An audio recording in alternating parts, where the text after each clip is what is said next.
How to set different signature for new emails versus replies in Outlook. Hi everyone, I'm here to assist you today without any delay. Let's jump right in. First, open Outlook and click on File at the top left and then go to Settings. In Settings, click on Account on the left side. Then click on Signatures. Add a new signature and at the bottom, scroll down. You'll find For New Message.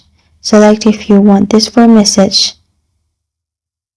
And for replies, make sure there's no signature. Then save it. After you do that, scroll upwards and click on New Signatures at the top. And then add a new signature. Scroll down and for new message, make sure there's no signature. And for replies, there is this signature. Then press on Save.